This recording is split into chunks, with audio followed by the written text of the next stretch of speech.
Hello, welcome. We are on day 12. So I'm using this mug for my cuppa because it's quite appropriate for the topic of today. So the topic of today is money, cost, spondoolies, cha-ching, however you want to say it, dollar. Some people get into gardening because they think they're going to save money. Wrong. You spend a lot of money in gardening. You can do it cheaply, I think. I should hope so. But if you are going into gardening to save money, it's probably not the best thing to do. The startup costs are quite high. And I'm not talking about the cost of your plot or composting raised beds for your garden or anything like that, or seeds. I'm not talking about those kind of costs.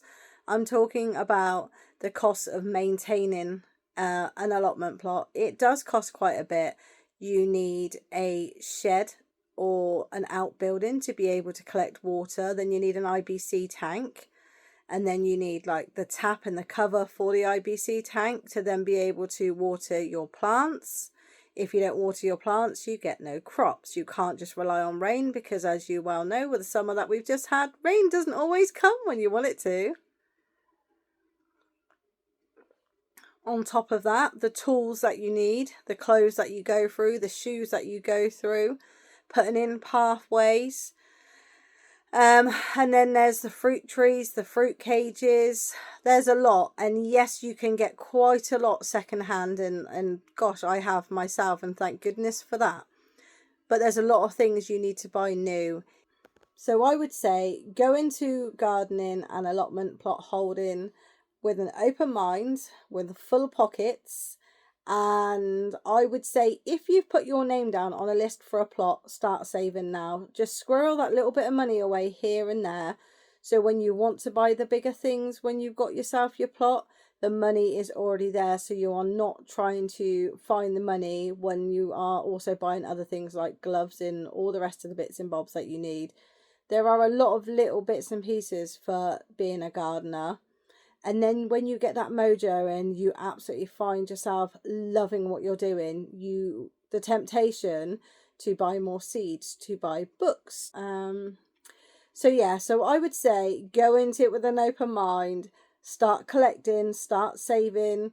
There are cheaper ways of doing it. You can use a lot of things from home. You can use a lot of things from skips and tips and pallets that are free. There's a lot of stuff you can get for free. However, bear in mind, if you've got lots of plastic bottles all over your plot, plastic sheeting, bits of wood holding things up and making your own frames and things like that, you've got to remember you've got the worry of storm damage. Not everything will hold up. You don't want your plastics in your plot then blown into other people's plots, and you can't go on their plots to retrieve them because you're not allowed on other people's plots. But the biggest thing I would say is, in the long term, you probably would save a little bit of money on the produce, especially with the way prices are going up in the supermarkets.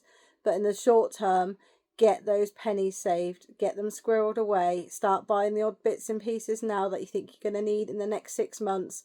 So that way, if there is a bigger cost coming in for something, you haven't got to worry about finding the money. So cheers to that. Hence the Grinch is a little bit bar humbug, but it is a fact. So get yourself down the charity shops, get yourself some good tools and bits and pieces. Ask your friends and families if they've got anything they'd like to gift. Have a look for old tyres, but they've got to be over 10 years if you're going to plant food in them. I use my tyres just for flowers because that way I don't have to worry about any cross-contamination. Always be on the lookout for pallets and bits of wood and metal poles. They come in really handy. If anyone's getting rid of any old gazebos and they're for free, then make sure you grab those as well, because you can use the covering to make your own little polytunnel. And then you can also use the poles in other areas of your plots. There are always second-hand sheds going on Facebook Marketplace and greenhouses, and as a matter of fact as well. You can buy an IBC tank for around £50. You don't have to buy a brand new one. I don't recommend it. Just make sure you give it a good clean beforehand. Make your own compost as soon as possible. Get that as your first job. Your first job, whether it's in your garden or at your allotment, get your compost started, get your fruit trees in, then everything else will kind of make sense. And I hope you will join me tomorrow, number 13, another door. Christmas is getting very, very close now. I hope you're enjoying Christmas. I hope you're having a little bit of time to relax and have a cuppa or a coffee and start planning for next year.